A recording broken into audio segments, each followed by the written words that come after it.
ആദ്യം പഠിക്കുന്ന ചാപ്റ്റർ ഇതാണ് കെമിസ്ട്രിയിൽ +1 +2. ഇതിനകത്ത് നമ്മള് ഇതിനെ ബേസ് ചെയ്താൽ നമ്മൾ ബാക്കിയുള്ള ചാപ്റ്റർ മൊത്തം പഠിക്കണം. അപ്പൊ അത് കറക്റ്റായിട്ട് പഠിച്ചാൽ ബാക്കിയുള്ള നല്ല എളുപ്പമാവും. ചാപ്റ്റർ തുടങ്ങുന്നത് തന്നെ കെമിസ്ട്രി ഡെവലപ്മെന്റ് കുറച്ച് ഹിസ്റ്ററിയും ആൾക്കാരുടെ കുറച്ച് കോൺട്രിബ്യൂഷൻസും അതെല്ലാം പറഞ്ഞുകൊണ്ടാണ് തുടങ്ങുന്നത്. അതൊക്കെ നിങ്ങൾ സമയം പോലെ വായിക്കുക.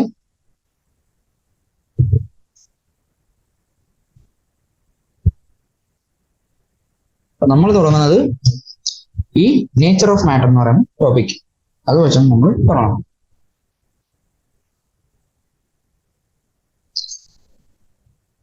Okay. Nature of matter. You're already familiar with the term matter from your earlier classes. Anything which has mass and occupies space is called. എന്താണ് നമ്മൾ മാറ്റർ നമ്മൾ പഠിച്ചിട്ടുണ്ട്? മാസ് ഉള്ളതും സ്പേസിനെ ഒക്യുപ്പൈ ചെയ്യുന്ന എന്തിനെ നമ്മൾ മാറ്റർ എന്ന് വിളിക്കും അല്ലേ? Everything around us, for example, book, pen, pencil, water, air, all living beings, etc. are composed of matter. നമ്മൾ ചുറ്റുള്ള എല്ലാ സാധനങ്ങളും ഇവിടെ എക്സാമ്പിൾ ആയിട്ട് നമ്മൾ ബുക്ക്, പേന, പെൻസിൽ എല്ലാം എന്താണ് മാറ്റർ വെച്ച് ഉണ്ടാക്കിയിരിക്കുന്ന പറയുന്നത്. പിന്നെ നമ്മൾ സ്റ്റേറ്റ്സ് ഓഫ് മാറ്ററിലേക്ക് പോകും. You are aware that matter can exist in 3 physical states. ഇപ്പൊ മാറ്ററിന് 3 physical സ്റ്റേറ്റ് ഉണ്ട്. ഏതൊക്കെ? Solid, liquid and gas. The constituent particles of matter are in these 3 states can be represented as shown in figure 1. ഏതാണ്? figure 1.1 നമ്മുടെ എന്താണ് 3 നമ്മൾ കാണിച്ചു. എന്താണ്? Solid, liquid, gas. അപ്പൊ അവരുടെ പാർട്ടിക്കിൾസ് നോക്കുമ്പോൾ തന്നെ എന്താണ്? സോളിഡ് ആണ് എന്ത് പാർട്ടിക്കിൾസ് ഏറ്റവും ടൈറ്റ്ലി പാക്ഡ് ആയിട്ട് ഏറ്റവും അടുത്തടുത്ത് പാർട്ടിക്കിൾസ് നിൽക്കുന്നത് സോളിഡിലാണ്. ലിക്വിഡിൽ ഇച്ചിരി കൂടെ കുറവ്, ഗ്യാസിൽ പാർട്ടിക്കിൾസ് തമ്മിൽ ഒരുപാട് ദൂരം. അങ്ങനെ കുറച്ച് പ്രോപ്പർട്ടീസ് ഉണ്ട്, അതെല്ലാം നമ്മളിപ്പോൾ ഡിസ്കസ് ചെയ്യും. Particles are held very close to each other in solids in an orderly fashion and there is not much freedom of movement. അപ്പം സോളിഡ്സിൽ എന്താണ്? പാർട്ടിക്കിൾസ് എല്ലാം ക്ലോസ് ആയിട്ടാണ് നിൽക്കുന്നത്. Very close to each other. എന്താണ്? In orderly fashion. മാത്രമല്ല അവരുടെ freedom of movement എന്ന് പറയുന്നത് വളരെ കുറവാണ്. ഒരു സ്ഥലത്ത് നിന്ന് അവിടെ തന്നെ ആയിരിക്കും നിൽക്കുന്നത്. ലിക്വിഡ്സിൽ എന്താണ്? ലിക്വിഡ്സിൽ പാർട്ടിക്കിൾസ് അടുത്ത് തന്നെ, സോളിഡ്സിന് അത്ര അടുത്തല്ല, പക്ഷെ അടുത്താണ്. മാത്രമല്ല അവരുടെ പാർട്ടിക്കിൾസിന് എന്താണ്? ഓടിക്കളിക്കാനുള്ള ഫ്രീഡം ഉണ്ട്. എന്താണ്? അതാണ് ഇവിടെ പറയുന്നത്. എന്താണ്? Liquids particles are close to each other but they can move around. സോളിഡ്സിനെ പോലെ പാർട്ടിക്കിൾസ് അടുത്താണ്, സോളിഡ്സിന്റെ അത്ര അടുത്തല്ല, എന്നാലും അടുത്താണ്. പക്ഷെ സോളിഡ്സിൽ പാർട്ടിക്കിൾസിന് ഫ്രീഡം ഓഫ് മൂവ്മെന്റ് കുറവാണ്. ലിക്വിഡ്സിൽ പക്ഷെ അതുണ്ട്. Okay. However, in gases, the particles are far apart as compared to those present in solid or liquid states and their movement is easy. Gas നോക്കുകയാണെങ്കിൽ ഗ്യാസ് എടുത്ത പക്ഷേ അവരുടെ പാർട്ടിക്കിൾസിനിടയിൽ ഒരുപാട് സ്പേസ് ഉണ്ട്. മാത്രമല്ല ഇപ്പം എത്ര നമ്മൾ ഗ്യാസിൽ പാർട്ടിക്കിൾസിനെ ഇങ്ങനെ വേണമെങ്കിൽ മൂവ് ചെയ്യാനുള്ള ഫ്രീഡം ഉണ്ട്. പിന്നെ നമ്മൾ അറിഞ്ഞിരിക്കേണ്ടത് ലിക്വിഡ്സിലും ഗ്യാസിലും എന്താണ്?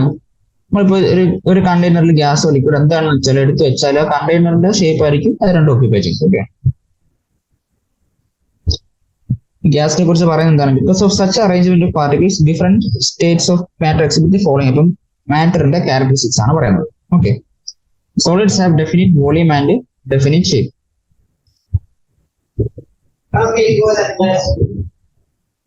സോളിഡ്സിന് ഡെഫിനിറ്റ് ആയിട്ടുള്ള ഷേപ്പും ഉണ്ട്, വോളിയം ഉണ്ട്. ലിക്വിഡ്സിന്റെ ആവശ്യം പറയുമ്പോൾ ലിക്വിഡ്സിൽ ഡെഫിനിറ്റ് വോളിയം ഉണ്ട്, പക്ഷെ അവർക്ക് എന്താണ്? ഡെഫിനിറ്റ് ഷേപ്പ് ഇല്ല. അപ്പൊ നമ്മൾ വെള്ളം എന്താണ് ഏതെങ്കിലും ഒരു കണ്ടെയ്നറിൽ ജഗ്ഗിൽ എന്തെങ്കിലും വെച്ചാൽ എന്താണ് ആ ജഗ്ഗിന്റെ ഷേപ്പാണ് എടുക്കുന്നത് അല്ലേ? സിലിണ്ടറിൽ വെച്ച് വെച്ചാൽ സിലിണ്ടറിക്കൽ ഷേപ്പ് ആവും, സ്പിയറിൽ വെച്ച് വെച്ചാൽ സ്ഫെറിക്കൽ ഷേപ്പ് ആവും. അപ്പൊ അത് ഒഴിച്ച് വയ്ക്കുന്ന കണ്ടെയ്നറിന്റെ ഷേപ്പാണ് ലിക്വിഡ്സ് എടുക്കുന്നത് അല്ലേ? അതാണ് ഇവിടെ പറഞ്ഞത്. Take the shape of the container in which they are placed. ഗ്യാസിനെ കുറിച്ച് പറയുകയാണെങ്കിൽ അവർക്ക് ഡെഫിനിറ്റ് വോളിയവും ഇല്ല, ഡെഫിനിറ്റ് ഷേപ്പും ഇല്ല. ചുറ്റുമുള്ള കണ്ടീഷൻസ് അനുസരിച്ചാണ് ഗ്യാസിന്റെ വോളിയം പോലും തീരുമാനിക്കുന്നത്. ലിക്വിഡ് നമ്മളിപ്പോ ഏത് പ്രഷർ എടുത്ത് വെച്ചാലും ലിക്വിഡിന് ഒരു ഡെഫിനിറ്റ് വോളിയം ഉണ്ട്. ഗ്യാസ് അങ്ങനെയല്ല. ഗ്യാസിനെ നമുക്ക് കംപ്രസ് ചെയ്തൊക്കെ വെക്കാൻ പറ്റില്ല. അപ്പൊ അതിനൊരു ഡെഫിനിറ്റ് വോളിയം, കാരണം ഗ്യാസ് പാർട്ടിക്കിൾസിനിടയിൽ ഒരുപാട് സ്പേസ് ഉള്ളതുകൊണ്ട് അവരെ കംപ്രസ് ചെയ്യാനും അതല്ല നമ്മൾ ടെമ്പറേച്ചർ കൂട്ടിയാൽ വീണ്ടും അതിനെ എക്സ്പാൻഡ് ചെയ്യാനും വോളിയം എക്സ്പാൻഡ് ചെയ്യാനും ഒക്കെ പറ്റും. പക്ഷെ ലിക്വിഡ്സിൽ ഗ്യാസിൽ ലിക്വിഡ്സിലെ സോളിഡ്സിലും നമുക്കത് പറ്റത്തില്ല. അപ്പൊ ഗ്യാസിന് എന്താ ഡെഫിനിറ്റ് വോളിയം ഇല്ല, ഡെഫിനിറ്റ് ഷേപ്പ് ഇല്ല. They completely occupy the space in the container in which they are placed. ഏത് കണ്ടെയ്നറിലാണ് വയ്ക്കുന്നത് ആ കണ്ടെയ്നറിന്റെ മൊത്തം വോളിയം ഗ്യാസസ് ഓക്യുപ്പൈ ചെയ്യും. ഓക്കെ.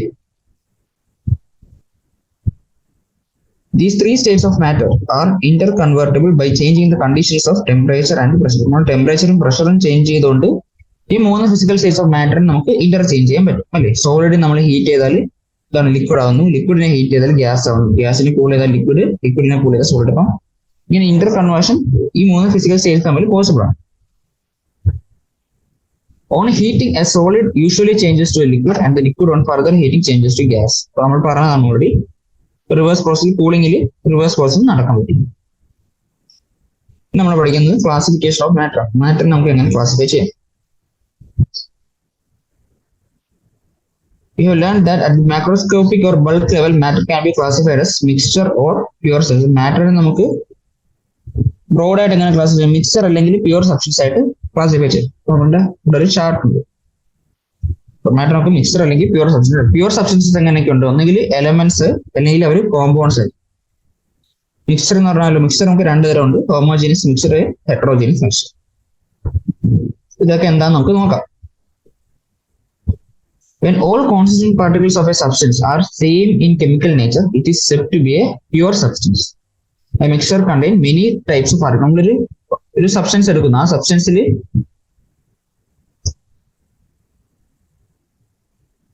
എവിടെ നോക്കിയാലും ഒരേ കെമിക്കൽ നേച്ചർ ഉള്ള സാധനങ്ങളാണ് ഉള്ളത്. ഇപ്പൊ ഫോർ എക്സാമ്പിൾ നമ്മൾ വാട്ടർ മോളിക്യൂൾ എടുക്കുന്നു, ഒരു കണ്ടെയ്നർ നമ്മൾ എടുത്തു വെച്ചേക്കുന്ന വാട്ടർ. ഓക്കെ, പറയും വാട്ടറിന്റെ ഫോർമുല H2 ആണ്. ആ കണ്ടെയ്നറിന്റെ എവിടെ നോക്കിയാലും ഉള്ള വാട്ടറിന്റെ അവിടെ ഉള്ള സാധനത്തിന്റെ കെമിക്കൽ ഫോർമുല H2 തന്നെ ആയിരിക്കും. വെള്ളം തന്നെയാണ് അതിനകത്ത് ഉണ്ടെങ്കിൽ ആ കണ്ടെയ്നറിന് എവിടുന്ന് നമ്മളൊരു മോളിക്യൂൾ എടുത്ത് നോക്കിയാലും അത് H2 മോളിക്യൂൾ തന്നെ ആയിരിക്കും. അപ്പൊ അങ്ങനെയുള്ള സാധനങ്ങൾ നമ്മൾ വിളിക്കുന്നതാണ് പ്യൂർ സബ്സ്റ്റൻസസ്. അപ്പൊ അതല്ലെങ്കിൽ വെള്ളം അല്ലാണ്ട് നമ്മള് ഒരു കണ്ടെയ്നർ നമ്മൾ ഗ്യാസ് നിറയ്ക്കുന്നു, ഇപ്പൊ ഹൈഡ്രജൻ ഗ്യാസ് നിറയ്ക്കും, H2 മോളിക്യൂൾ ആണ് ഹൈഡ്രജൻ ഗ്യാസ് എന്ന് പറയുന്നത്. ആ കണ്ടെയ്നറിന്റെ എവിടെ നിന്ന് നമ്മളൊരു മോളിക്യൂൾ എടുത്ത് ഏതാണെന്ന് ഐഡന്റിഫൈ ചെയ്യാൻ നോക്കിയാലും എന്തായിരിക്കും? അത് H2 മോളിക്യൂൾ ആയിരിക്കും. ഇതിനകത്ത് തന്നെ നമുക്ക് പ്യൂർ സബ്സ്റ്റൻസിൽ 2 ക്ലാസിഫിക്കേഷൻ മനസ്സിലാവും. എലമെന്റ്സ് എന്ന് പറയുന്നത് ഒരേ തരമുള്ള ആറ്റംസ് വെച്ച് ഉണ്ടാക്കിയിരിക്കുന്ന മോളിക്യൂൾസ് നമ്മൾ എലമെന്റ്സ് എന്ന് വിളിക്കുന്നു. വേറെ വേറെ ആറ്റംസ് ഒരു ഫിക്സ്ഡ് പ്രൊപ്പോർഷനിൽ കമ്പൈൻ ചെയ്തുണ്ടാവുന്ന മോളിക്യൂൾസിന് നമ്മൾ കോമ്പൗണ്ട്സ് എന്ന് വിളിക്കും. ഓക്കെ, നമുക്ക് ഇവിടെ വായിക്കാം, നോക്കാം. മിക്സറിൽ എന്താണ്? മിക്സറിൽ എന്താണ്? ഒരുപാട് തരത്തിലുള്ള പാർട്ടിക്കിൾസ്. ഇപ്പൊ നമ്മൾ കണ്ടെയ്നറിൽ എവിടെ നിന്ന് എടുത്ത് നോക്കിയാലും എല്ലാത്തിൻ്റെ ഒരേ കോൺസ്റ്റിറ്റ്യൂഷൻ ആയിരിക്കത്തില്ല. അതായിരിക്കും മിക്സറിന്റെ പ്രത്യേകത എന്ന് പറയുന്നത്. അപ്പൊ നമ്മള് എക്സാമ്പിൾ ആയിട്ട് പറയുകയാണെങ്കിൽ നമ്മള് എന്താണ് സോൾഡ് ആയിട്ടുള്ള പൗഡേർഡ് ആയിട്ടുള്ള ഷുഗറും സോൾട്ടും കൂടെ ജസ്റ്റ് ഒന്ന് ഒരു കണ്ടെയ്നറിലോട്ട് എടുത്തിട്ട് മിക്സ് ചെയ്യും. നമ്മള് ആ കണ്ടെയ്നറിന് എവിടെന്നെങ്കിലും എടുത്ത് നമ്മൾ മിക്സ് ചെയ്താൽ നമുക്ക് എന്താണ് ഉറപ്പിച്ച് പറയാൻ പറ്റത്തില്ല ഇത്ര ഭാഗം ഷുഗർ ഇത്ര ഭാഗം സോൾട്ട് അങ്ങനെ നമുക്ക് പറയാൻ പറ്റും അല്ലേ. അപ്പം അങ്ങനെയുള്ള എക്സാമ്പിൾ അതാണ് മിക്സർ എന്ന് പറയുന്നത്. അല്ലെങ്കിൽ അവർ തമ്മിലൊരു കോമ്പിനേഷൻ ഇല്ല, കമ്പൈനിങ് ഇല്ല. അതാണ് മിക്സർ കൊണ്ട് ഉദ്ദേശിക്കുന്നത്. A mixture contains particles of 2 or more pure substances which may be present in it in any ratio. അപ്പം ഒന്നിലധികം പ്യൂർ സബ്സ്റ്റൻസസ് ഏത് റേഷ്യോയിലും മിക്സ് ചെയ്താലും നമുക്ക് അതിന് ഒരു മിക്സറിനെ കിട്ടും. Hence their composition is variable. ഇപ്പൊ കോമ്പോസിഷൻ നമുക്ക് ഉറപ്പിച്ച് പറയാൻ പറ്റത്തില്ല. ഇപ്പൊ നമ്മൾ വാട്ടർ മോളിക്യൂൾ എടുത്ത 2 ഹൈഡ്രജൻ ഓക്സിജൻ ഇത് 2 കമ്പൈൻ ചെയ്തായിരിക്കും ഒരു വാട്ടർ മോളിക്യൂൾ ഉണ്ടാക്കാം. പക്ഷെ മിക്സറിന്റെ കേസിൽ നമുക്ക് അങ്ങനെ പറയാൻ പറ്റത്തില്ല. അതാണ് their composition is variable എന്ന് പറയുന്നത്. Pure substances forming mixture are called its components. അപ്പം മിക്സർ ഉണ്ടാക്കാൻ വേണ്ടി ഉപയോഗിച്ച കോമ്പൗണ്ട്സ് എന്തായിരിക്കും? അവിടെ പ്യൂർ സബ്സ്റ്റൻസ് ആണ്. Many of these substances present around you are mixtures. അപ്പം മിക്സേഴ്സിന്റെ കുറച്ച് എക്സാമ്പിൾസ് വന്നിട്ടുണ്ട്. ഏതൊക്കെ? Sugar solution in water, air, tea, etcetera. നമ്മൾ എയർ എടുക്കുകയാണെങ്കിൽ തന്നെ എന്താ എയറിൽ 72% നൈട്രജൻ, അങ്ങനെ ഗ്യാസിന് ഒരു കോമ്പോസിഷൻ ഉണ്ടല്ലേ. അപ്പൊ ഒരു എയർ എന്ന് പറയുന്ന ഒരു ഹോമോജീനിയസ് മിക്സ്ചർ ആണ്. ഇപ്പം എയർ എങ്ങനെ എടുത്താലും ഈ സാധനങ്ങൾ തമ്മിൽ നൈട്രജനും ഓക്സിജനും കാർബൺ ഡൈ ഓക്സൈഡ് തമ്മിൽ കമ്പൈൻ ചെയ്യുന്നില്ല. പക്ഷെ എന്താണ് കോമ്പോസിഷൻ നമ്മൾ എടുത്ത് നോക്കുമ്പോൾ എവിടുന്നാണെങ്കിൽ എയർ എടുത്ത് കോമ്പോസിഷൻ നോക്കുമ്പോൾ ഈ ഒരു ഫിക്സ്ഡ് റേഷ്യോ അവിടെ ഉണ്ടാവും. അല്ലേ? അങ്ങനെയുള്ള മിക്സേഴ്സ് നമ്മൾ ഹോമോജീനിയസ് മിക്സർ എന്ന് വിളിക്കുന്നു. അങ്ങനെ ഒരു ഫിക്സ്ഡ് കോമ്പോസിഷൻ ഇല്ലാത്ത മിക്സേഴ്സിനെ നമ്മൾ ഹെറ്ററോജീനിയസ് മിക്സർ എന്ന് വിളിക്കുന്നു. ഓക്കെ, അപ്പൊ അതാണ് അടുത്ത പറയുന്നത്. A mixture may be homogeneous or heterogeneous. ഇനി homogeneous mixture the components completely mix with each. അപ്പം ഹോമോജീനിയസ് മിക്സർ ആണെങ്കിൽ ആ കോമ്പോണൻസ് അല്ലെങ്കിൽ പ്യൂർ സബ്സ്റ്റൻസസ് എന്താണ് അവർ തമ്മിൽ ഫുൾ ആയിട്ട് കംപ്ലീറ്റ്ലി മിക്സ് ആവും. ചില പാർട്ടിക്കിൾസ് എടുത്തു വെച്ചിരുന്ന കണ്ടെയ്നറിൽ എന്താണ് ത്രൂ ഔട്ട്ലി യൂണിഫോംലി ഡിസ്ട്രിബ്യൂട്ടഡ് ആയിരിക്കും. Okay, sugar solution and air are the examples of homogeneous. Homogeneous example ആയിട്ട് പറയുന്നത് ഷുഗർ സൊല്യൂഷൻ ആണ്. അപ്പൊ ഷുഗർ സൊല്യൂഷൻ എന്താണ് എങ്ങനെ ഉണ്ടാക്കുക? നമ്മൾ കണ്ടെയ്നറിൽ വെള്ളം നിറയ്ക്കുന്നു, അതിൽ നമ്മൾ ഷുഗർ ഇടുന്നു, എന്നിട്ട് നമ്മൾ മിക്സ് ചെയ്ത് ഷുഗറിനെ മൊത്തം ഡിസോൾവ് ചെയ്യുന്നു. എന്നിട്ട് നമ്മൾ എവിടെ നിന്നാണെങ്കിൽ നമ്മൾ എന്താണ് ഈ കുറച്ച് വെള്ളം എടുത്ത് നമ്മൾ അതിന്റെ കമ്പോസിഷൻ നോക്കിയാൽ എല്ലായിടത്തും എന്താണ് അതിനകത്തുള്ള ഷുഗറിന്റെ അളവ് എന്ന് പറയുന്നത് സെയിം ആയിരിക്കും. ഇത്ര പെർസെന്റേജ് ആയിരിക്കും അതിനകത്തുള്ള ഷുഗറിന്റെ അളവ് എവിടെ നിന്നാണെങ്കിൽ അതിൽ. അപ്പൊ അങ്ങനെ ഒരു മിക്സറിന്റെ എക്സാമ്പിൾ അങ്ങനെ ഒരു മിക്സറിനെ നമ്മൾ വിളിക്കുന്നതാണ് ഹോമോജീനിയസ് മിക്സറാണ്. പക്ഷെ അതേസമയം നമ്മളിപ്പം ഇതേപോലെ വെള്ളത്തിൽ മണ്ണിട്ട് കലക്കാണ്, സോയിലിട്ട് കലക്കാണ്. നമ്മൾ കലക്കുമ്പോഴേക്കും എല്ലായിടത്തും കുറച്ച് കഴിയുമ്പോൾ ഇത് വീണ്ടും സെറ്റിലാവും അല്ലേ? അപ്പൊ നമ്മൾ ഇവിടുന്ന് മേലിൽ നിന്ന് വെള്ളം എടുത്താലും താഴെ നിന്ന് വെള്ളം എടുത്താലും അതിനകത്ത് കോമ്പോസിഷൻ സെയിം അല്ല. താഴത്തെ വെള്ളത്തിൽ എന്തായിരിക്കും അതിലൂടെ മണ്ണും കാണും, മേലിൽ എന്തായി ക്ലിയർ ആയി കാണും. ഓക്കെ, അപ്പൊ അങ്ങനെയുള്ള മിക്സേഴ്സ് നമ്മൾ വിളിക്കുന്നതാണ് ഹെറ്ററോജീനിയസ് മിക്സർ.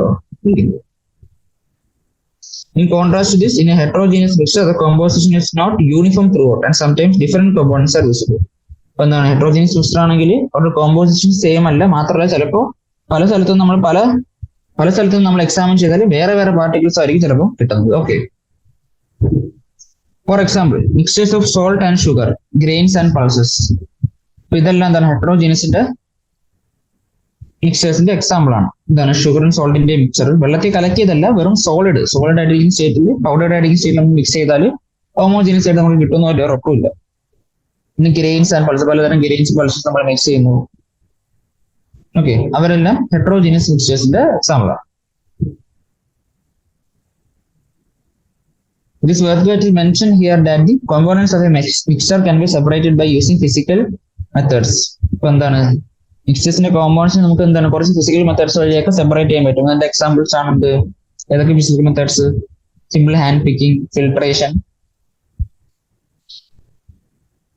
ക്രിസ്റ്റലൈസേഷൻ, ഡിസ്റ്റിലേഷൻ, ഇങ്ങനെയുള്ള പ്രോസസ്സിലൂടെയൊക്കെ നമുക്ക് മിക്സേഴ്സിന്റെ കോമ്പൗണ്ട്സിനെ സെപ്പറേറ്റ് ചെയ്യാൻ പറ്റും പറയുന്നത്. ഓക്കെ,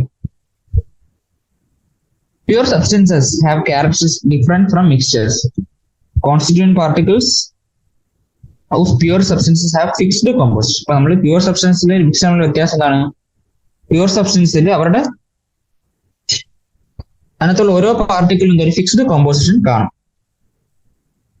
ആ പ്യൂർ സബ്സ്റ്റൻസിലുള്ള ഓരോ മോളിക്യൂളിനും ഒരു ഫിക്സ്ഡ് കോമ്പോസിഷൻ. ഇപ്പൊ എക്സാമ്പിൾ പറയുകയാണെങ്കിൽ copper, silver, gold, water, glucose. നമ്മൾ ഗ്ലൂക്കോസ് വാട്ടർ പറഞ്ഞു. ഇപ്പൊ ഗ്ലൂക്കോസ് ആണെങ്കിൽ എന്താ ഒരു ഗ്ലൂക്കോസ് മോളിക്യൂൾ എന്ന് പറയുന്നത് C6H12O6 ആണ്.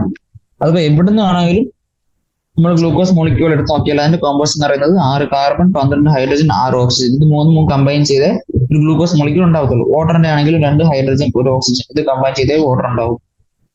പിന്നെ ഗോൾഡ്, സിൽവർ, കോപ്പർ ഇതൊക്കെ മെറ്റൽസ് ആണ്. ആ മെറ്റലിന്റെ എവിടെ നോക്കിയാൽ ആ മെറ്റൽ മാത്രമേ ഉണ്ടെങ്കിൽ അത് പ്യൂർ സബ്സ്റ്റൻസ് ആണ് നമ്മൾ വിളിക്കും. ഓക്കെ, എലമെന്റ്സ് ആണ് ഇവരൊക്കെ, കോപ്പർ, സിൽവർ, ഗോൾഡ് എന്നൊക്കെ പറയുന്നത്. വാട്ടർ, ഗ്ലൂക്കോസ് എന്നൊക്കെ പറയുന്നത് കോമ്പൗണ്ട്സ്. ഗ്ലൂക്കോസിന്റെ അവിടെ പറഞ്ഞിട്ടുണ്ട്, ഗ്ലൂക്കോസിൽ കാർബൺ, ഹൈഡ്രജൻ, ഓക്സിജൻ ഉണ്ട്, fixed ratio. Particles R of same composition. മാത്രമല്ല പ്യൂർ സബ്സ്റ്റൻസിൽ നമ്മൾ അറിഞ്ഞിരിക്കേണ്ട കാര്യം വെച്ചാൽ അവരുടെ കോൺസ്റ്റിറ്റ്യൂൻസ് നമുക്ക് സിമ്പിൾ ഫിസിക്കൽ മെത്തേഡ്സ് വെച്ച് നമുക്ക് സെപ്പറേറ്റ് ചെയ്യാൻ പറ്റത്തില്ല. മിക്സ്ചേഴ്സ് പറഞ്ഞു സിമ്പിൾ ഫിസിക്കൽ മെത്തേഡ്സ് എന്തൊക്കെയാണ്? ഹാൻഡ് പിക്കിംഗ്, ക്രിസ്റ്റലൈസേഷൻ, അങ്ങനെയുള്ള മെത്തേഡ്സ് വഴിയൊക്കെ നമുക്ക് സെപ്പറേറ്റ് ചെയ്യാൻ പറഞ്ഞു. പക്ഷെ പ്യൂർ സബ്സ്റ്റൻസിൽ അങ്ങനെ അതിന്റെ എന്താണ് ഓരോ കോൺസ്റ്റിറ്റ്യൂൻസിനെ നമുക്ക് ഇതേപോലെയുള്ള മെത്തേഡ്സ് വഴി കനോട്ട് ബി സെപ്പറേറ്റ് ചെയ്യാൻ പറ്റത്തില്ല. പ്യൂർ സബ്സ്റ്റൻസിൽ നമുക്ക് വീണ്ടും ക്ലാസിഫൈ ചെയ്യാം. നമ്മൾ ഓൾറെഡി പറഞ്ഞാണ് എലിമെന്റ്സും കോമ്പൗണ്ട്സ് ആയിട്ട്. Particles of N element consist of only one type of atoms. Element എന്ന് പറഞ്ഞാൽ എന്താണ്? ആ മൊത്തം സബ്സ്റ്റൻസിൽ ഒരു തരത്തിലുള്ള ആറ്റമേ ഉള്ളൂ. അപ്പൊ അങ്ങനെയുള്ള സബ്സ്റ്റൻസിൽ നമ്മൾ വിളിക്കുന്നതാണ് elements. These particles may exist as atoms or ഈ പാർട്ടിക്കിൾസ് ആറ്റംസ് ആയിട്ടോ മോളിക്യൂൾ ആയിട്ടോ എക്സിസ്റ്റ് ചെയ്യും. അപ്പൊ അതിന്റെ ആറ്റമായിട്ട് എക്സിസ്റ്റ് ചെയ്യുന്ന എക്സാമ്പിൾ ആണ് നേരത്തെ പറഞ്ഞ മെറ്റൽസ് ഒക്കെ, കോപ്പർ, ഗോൾഡ്, സിൽവർ ഒക്കെ. മോളിക്യൂളായിട്ട് എക്സിസ്റ്റ് ചെയ്യുന്നതിന്റെ എക്സാമ്പിൾ ആണ് എന്ത്? ഹൈഡ്രജൻ ഗ്യാസ്, ഓക്സിജൻ ഗ്യാസ്, അതൊക്കെ എന്താണ്? മോളിക്യൂളായിട്ടാണ് എക്സിസ്റ്റ് ചെയ്യുന്നത്.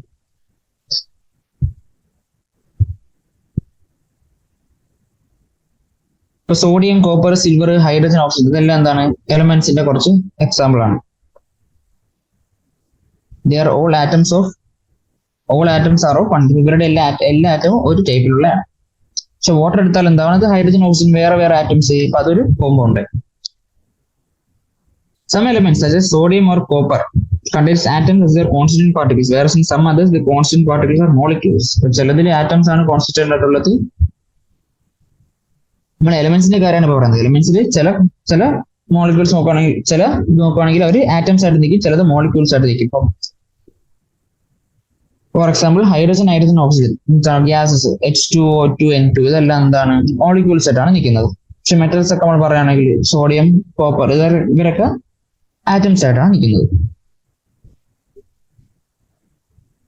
ആറ്റത്തിന്റെ എക്സാമ്പിൾ ആയിട്ടുണ്ട് ഇവിടെ കുറെ തന്നിട്ടുണ്ട്. പിന്നെ 2 ഹൈഡ്രജൻ കമ്പൈൻ ചെയ്ത് ഒരു H2 മോളിക്യൂൾ ഉണ്ടാകും. ഇതൊരു മോളിക്യൂളിന്റെ എക്സാമ്പിൾ ആണ്. O2 ഒരു മോളിക്യൂളിന്റെ എക്സാമ്പിൾ ആണ്. ഓക്കെ,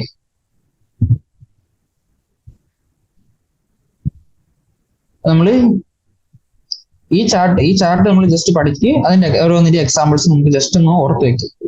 അത് ഒന്നാമത്തെ കാര്യം. ഓക്കെ,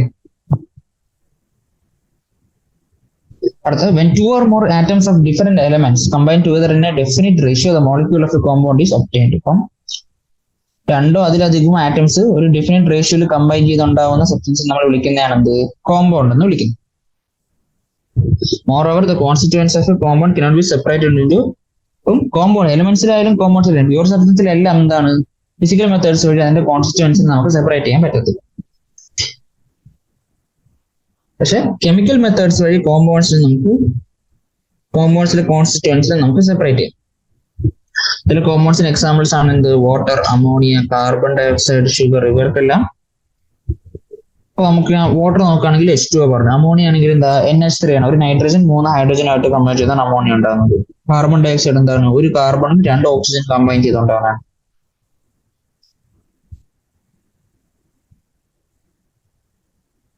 ഷുഗറും അതേപോലെ. ഷുഗർ എന്ന് പറയുന്നത് നമ്മുടെ C12H22O11 സുക്രോസ് ആണ് ഷുഗർ ആയിട്ട് കൺസിഡർ ചെയ്യുന്നത്. ഓക്കെ, അടുത്ത the molecules of water and carbon dioxide are represented in figure. അപ്പം വാട്ടറിന്റെ കാർബൺ ഡയോക്സൈഡ് മോളിക്യൂൾസ് നമുക്ക് ഇവിടെ തന്നിട്ടുണ്ട്. ഒരു ഓക്സിജൻ 2 ഹൈഡ്രജനായിട്ട് കമ്പൈൻ ചെയ്ത്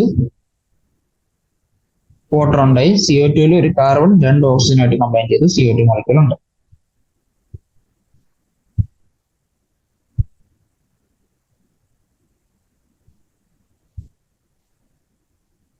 ഇവിടെ നമ്മൾ അറിഞ്ഞിരിക്കേണ്ട കാര്യം, ഒരു കോമ്പൗണ്ടില് the atoms of different elements are present in a compound in a fixed and definite ratio. ഓരോ കോമ്പൗണ്ടിൽ ആറ്റംസ് കമ്പൈൻ ചെയ്യുന്ന ഒരു ഫിക്സ്ഡും ആണ്, ഒരു ഡെഫിനറ്റ് ആയിട്ടുള്ള റേഷ്യോയിലായിരിക്കും കമ്പൈൻ ചെയ്യുക. മാത്രമല്ല ഈ റേഷ്യോ എന്ന് പറയുന്ന ആ ഒരു കോമ്പൗണ്ടിന്റെ ക്യാരക്ടറിസ്റ്റിക് ആയിരിക്കും. ഓക്കെ,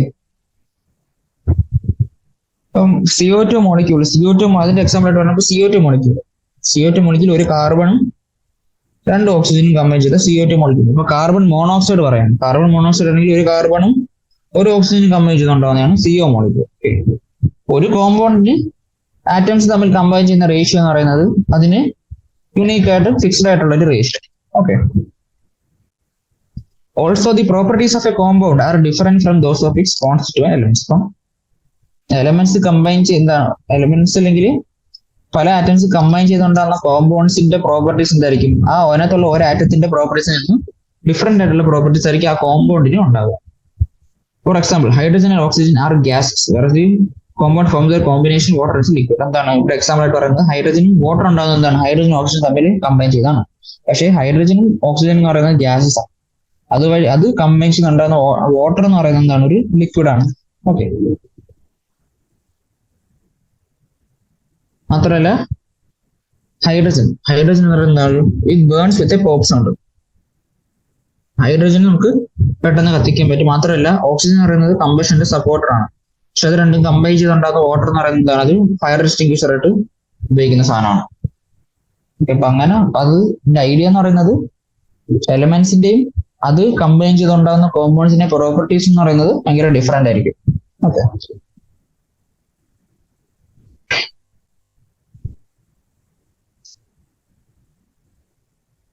അടുത്ത നമുക്ക് പറയാനുള്ളത് properties of matter and measurement. Okay,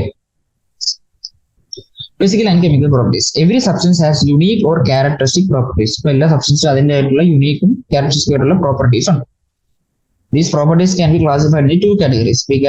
ഈ പ്രോപ്പർട്ടീസ് നമ്മൾ എങ്ങനെ ക്ലാസിഫൈ ചെയ്യും? ഫിസിക്കൽ പ്രോപ്പർട്ടീസ് എന്നും കെമിക്കൽ പ്രോപ്പർട്ടീസ് എന്നും ക്ലാസിഫൈ ചെയ്യുന്നു. ഫിസിക്കൽ പ്രോപ്പർട്ടീസിന്റെ എക്സാമ്പിൾ ആണ് എന്ത്? ഫിസിക്കൽ പ്രോപ്പർട്ടീസ് വെച്ചാൽ നമുക്ക് ഒബ്സർവ് ചെയ്യാൻ പറ്റുന്നത്, പെട്ടെന്ന് ജസ്റ്റ് കാണുമ്പോൾ തന്നെ നമുക്ക് ഒബ്സർവ് ആ സാധനത്തിന്റെ ഐഡന്റിറ്റി മാറ്റാണ്ട് തന്നെ നമുക്ക് ഒബ്സർവ് ചെയ്യാൻ പറ്റുന്ന കാര്യങ്ങൾ, അതാണ് എന്ത് ഫിസിക്കൽ പ്രോപ്പർട്ടീസ് എന്ന് പറയുന്നത്. അപ്പൊ അതിന്റെ എക്സാമ്പിൾ ആണ് colour, order, melting point, boiling point. അതിനകത്ത് ഇതൊക്കെ നോക്കാൻ വേണ്ടി നമുക്ക് ആ സബ്സ്റ്റൻസിന്റെ ഒന്നും മാറ്റേണ്ട ആവശ്യം വരുന്നില്ല. പക്ഷെ കെമിക്കൽ പ്രോപ്പർട്ടീസ് നോക്കുകയാണെങ്കിൽ എന്താണ്, നമുക്ക് അതിന് എന്തൊരു റിയാക്ഷൻ നടത്തണം. ആ സാധനത്തിൽ ഒരു റിയാക്ഷൻ നടത്തിയാലേ നമുക്ക് കെമിക്കൽ പ്രോപ്പർട്ടീസ് ഒബ്സർവ് ചെയ്യാൻ പറ്റും. അപ്പൊ അങ്ങനെയുള്ള പ്രോപ്പർട്ടീസ് നമുക്ക് കെമിക്കൽ പ്രോപ്പർട്ടീസ് എന്ന് വിളിക്കാൻ പറ്റും. ഫിസിക്കൽ പ്രോപ്പർട്ടീസിന്റെ എക്സാമ്പിൾ ആണ് colour, order, melting point, boiling point, density ഒക്കെ. കെമിക്കൽ പ്രോപ്പർട്ടീസിന്റെ എക്സാമ്പിൾ ആണ് കോമ്പോസിഷൻ. ഇതെല്ലാം നമുക്ക് ഒരു എക്സ്പെരിമെന്റ് അതിൽ മേലിൽ നടത്താണ്ട് അതിന്റെ പ്രോപ്പർട്ടി നമുക്ക് ഈ പ്രോപ്പർട്ടീസ് നമുക്ക് കണ്ടുപിടിക്കാൻ പറ്റത്തില്ല.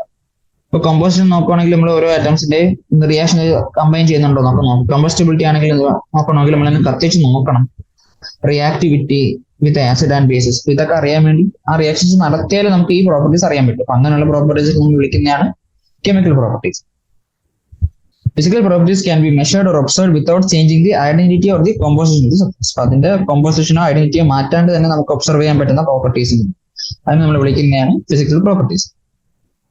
The measurement of observation of chemical properties require a chemical change to occur. അപ്പോൾ കെമിക്കൽ പ്രോപ്പർട്ടീസ് നമുക്ക് ഒബ്സർവ് ചെയ്യണമെങ്കിൽ അവിടെ ഒരു കെമിക്കൽ ചേഞ്ച് ഉണ്ടാവണം, എന്നാലും നമുക്ക് ആ പ്രോപ്പർട്ടീസ് ഒബ്സർവ് ചെയ്യാൻ പറ്റും. Measurement of physical properties does not require occurrence of a chemical change. Okay, അപ്പൊ ഫിസിക്കൽ പ്രോപ്പർട്ടീസ് നോക്കാൻ വേണ്ടി ഒരു കെമിക്കൽ ചേഞ്ചിന്റെ ആവശ്യമില്ല. പിന്നെ അതിന്റെ എക്സാമ്പിൾസ് നമ്മൾ പറഞ്ഞു. Chemists describe, interpret and predict the behavior of substances on the basis of knowledge of their physical and chemical properties, which are determined by careful measurement and experimentation. ഓരോ സബ്സ്റ്റൻസും ഒരു റിയാക്ഷൻ എങ്ങനെ behave ചെയ്യുന്നൊക്കെ പറയുന്നത് എങ്ങനെയാണ്, അതിന്റെ physical പ്രോപ്പർട്ടീസും chemical പ്രോപ്പർട്ടീസും അറിഞ്ഞുകൊണ്ടാണ് പറയുന്നത്. ഈ properties നമ്മൾ എങ്ങനെ മെഷർ ചെയ്യും, അതാണ് നമ്മൾ ഇനി പഠിക്കാൻ പോകുന്നത്. ആദ്യം പഠിക്കുന്നത് measurement of physical properties. Quantitative measurement of properties is required for scientific investigation. ഇപ്പൊ നമുക്കൊരു എക്സ്പെരിമെന്റ് നടത്തി എല്ലാത്തിനും ചെയ്യണമെങ്കിൽ എന്താ, നമ്മൾ ഈ ഫിസിക്കൽ പ്രോപ്പർട്ടീസ് ഒരു സാധനത്തിന് വേറെ സാധനമായിട്ട് കമ്പയർ ചെയ്യണമെങ്കിൽ ഈ രണ്ട് സാധനത്തിന്റെ പ്രോപ്പർട്ടീസ് നമുക്ക് അളക്കാൻ വേണ്ട ഒരു മെഷർമെന്റ് ടൂൾ ആവശ്യമുണ്ടല്ലേ. അപ്പൊ അതിനുള്ള ഓരോ ടൂൾസ് നമുക്ക് നോക്കാം. Many properties of matter such as length, area, volume are quantitative in nature.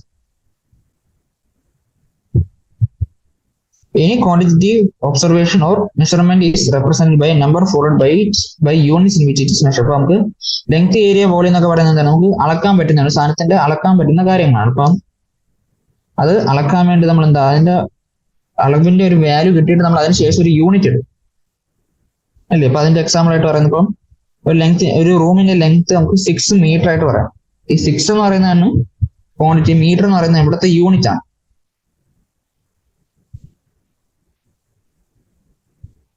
അല്ലേ. അപ്പം നമ്മൾ ആ ലെങ്ത് അളക്കാൻ ഉപയോഗിച്ച യൂണിറ്റ് നമ്മൾ വിളിച്ചാണ് മീറ്റർ.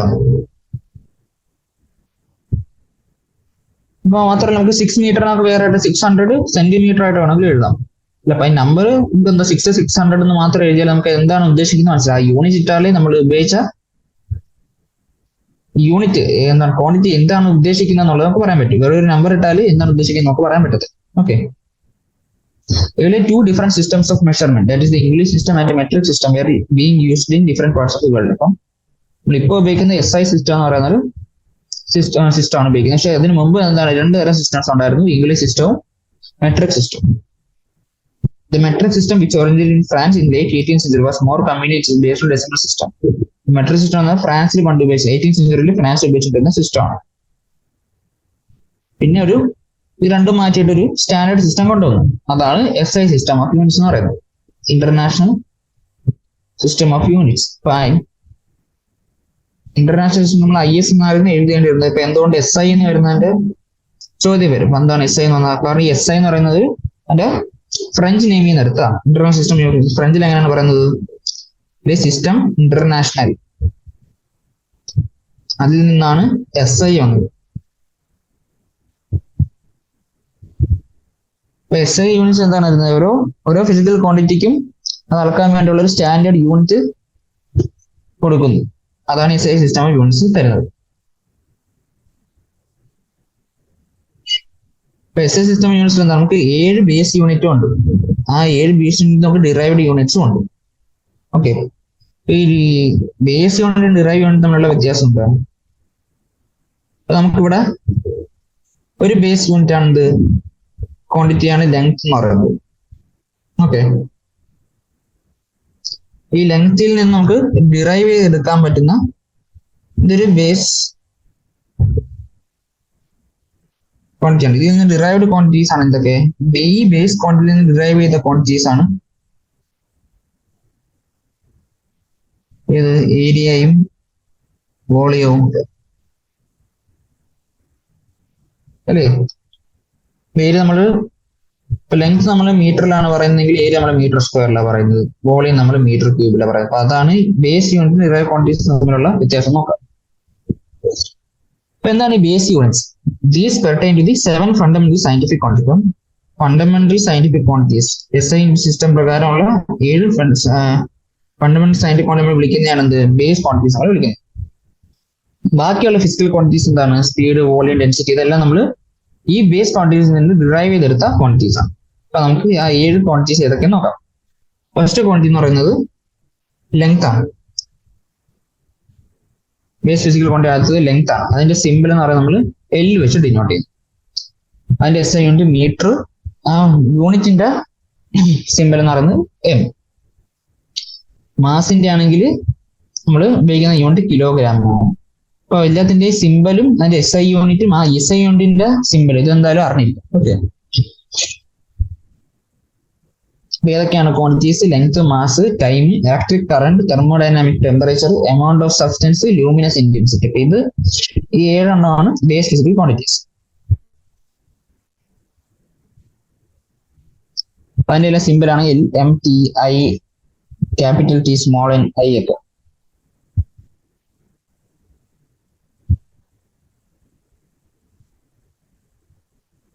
ഇപ്പൊ ലെങ്ത്തിന്റെ മീറ്റർ, മാസിന്റെ കിലോഗ്രാം, ടൈമിന്റെ സെക്കൻഡ്, കറന്റിന്റെ ആംപിയർ, ടെമ്പറേച്ചറിന്റെ കെൽവിൻ, എമൗണ്ട് ഓഫ് സബ്സ്റ്റൻസിന്റെ മോൾ, ലൂമിനസ് ഇന്റൻസിറ്റിയുടെ കാൻഡല.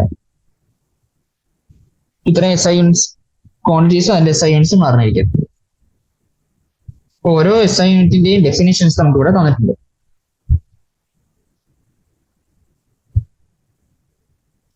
അത് നമുക്ക് നോക്കാം.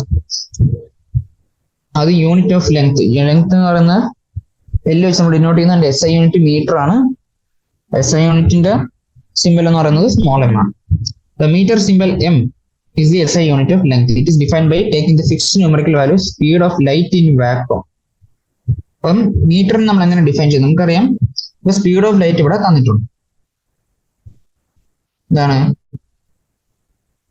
299.79248. ഓക്കെ, ഇതാണ് സ്പീഡ് ഓഫ് ലൈറ്റ്. എന്ന് വെച്ചാൽ എന്താണ്?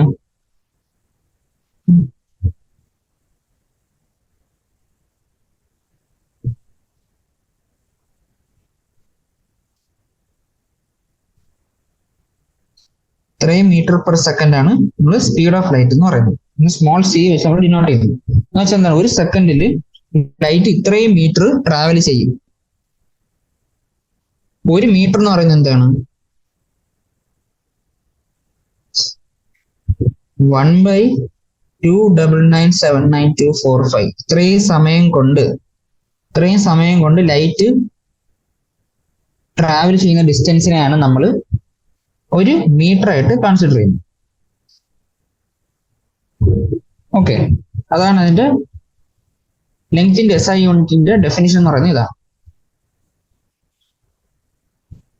അപ്പൊ അങ്ങനെ ഓരോന്നിനും ഓരോ ഡെഫിനിഷൻ കൊടുത്തിട്ടുണ്ട്. ഓക്കെ,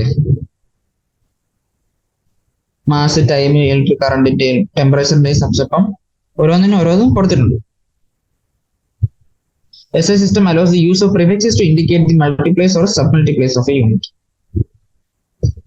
അപ്പൊ കുറച്ച് പ്രീഫിക്സസ് ആണ് നമ്മൾ പഠിക്കാറുണ്ട്. നമുക്ക് നോക്കാം.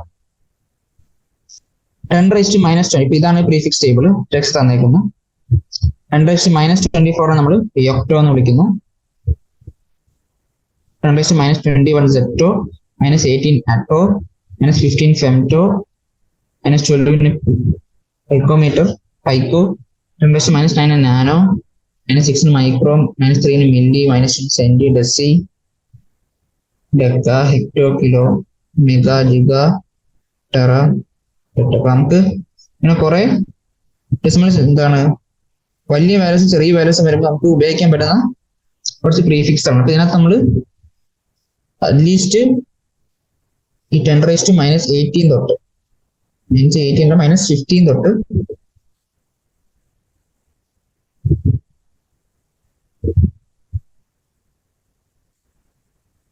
10⁻9 വരെയെങ്കിലും ജസ്റ്റ് ഒന്ന് പറഞ്ഞിരിക്കാം.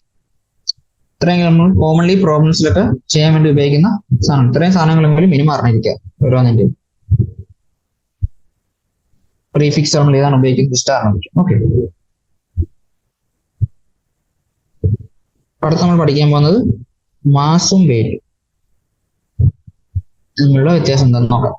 Mass of A substance amount of matter present in it. ഇപ്പൊ എന്താണ് ഒരു സബ്സ്റ്റൻസിൽ എത്ര മാറ്റർ ഉണ്ട്, എമൗണ്ട് ഓഫ് മാറ്റർ നമ്മൾ വിളിക്കുന്നതാണ് മാസം. ഇപ്പൊ വെയിറ്റ് എന്താണ്? വെയിറ്റ് എന്ന് വെച്ചാൽ മാസ് അണ്ടർ ഗ്രാവിറ്റിയുടെ ഇൻഫ്ലുവൻസിൽ നമ്മൾ കൊടുക്കുന്ന ഫോഴ്സ് ആണ്. സത്യത്തിൽ നമ്മൾ വെയിറ്റ് കൊണ്ട് ഉദ്ദേശിച്ച് നമ്മൾ അളക്കുന്ന വെയിങ് മെഷീനിലൊക്കെ നമ്മൾ അളക്കുന്ന സത്യത്തിൽ നമ്മൾ മാസ് അല്ല അളക്കുന്നത്, വെയിറ്റ് ആണ്, ഫോഴ്സ് ആണ് അളക്കുന്നത് വെയിറ്റ് കൊണ്ട് ഉദ്ദേശിക്കുന്നത്. While weight is the force exerted by the gravity on an object. അപ്പൊ നമുക്കറിയാം F = ഫിസിക്സ് പഠിക്കുന്നതാണ് F = ma ആണ് അല്ലെ, മാസിന്റെ ആക്സിലറേഷൻ ആണ് ഫോഴ്സ്. നമുക്കൊരു മാസ് ഉണ്ടെന്ന് വിചാരിക്കാം. ഒരു 70 കിലോ ഉള്ള ഒരു ആള്, ഓക്കെ, വെയിങ് മെഷീനിൽ നമ്മൾ ഭൂമിയിൽ നമ്മൾ സർഫസിൽ നിന്ന് 70 കിലോ ഉള്ള ഒരാള് 70 കിലോ ഭാരമുണ്ടെന്ന് കണ്ടെത്തി. എന്താണ് വെയിങ് മെഷീനിൽ കയറുന്ന 70 kg ഉണ്ടെന്ന് നമ്മൾ പറഞ്ഞു. ഇപ്പൊ സത്യത്തിൽ അയാളുടെ മാസ് എന്ന് പറയുന്നത് 70 kg അല്ല. സത്യം ഈ 70 എന്ന് പറയുന്നത് ഇവിടെ kg അല്ല, ഇതൊരു മിസ്നോമർ ആണ്, ഇതൊരു ന്യൂട്ടൺ ആണ്. കാരണം അയാളുടെ യഥാർത്ഥ മാസ് എന്ന് പറയുന്നത് നമ്മൾ എക്സാക്ട് എടുത്താൽ അത് into acceleration due to gravity, അതാണ് നമുക്ക് കിട്ടുന്ന 70 kg എന്ന് പറയുന്നത്. അപ്പൊ അയാളുടെ യഥാർത്ഥത്തിലുള്ള മാസ് 70 നമ്മൾ G വെച്ച് ഡിവൈഡ് ചെയ്യുമ്പോഴാണ് നമ്മുടെ യഥാർത്ഥ മാസ് കിട്ടുന്നത്. അപ്പൊ അതാണ് മാസും വെയിറ്റും തമ്മിലുള്ള വ്യത്യാസം പറയുന്നത്.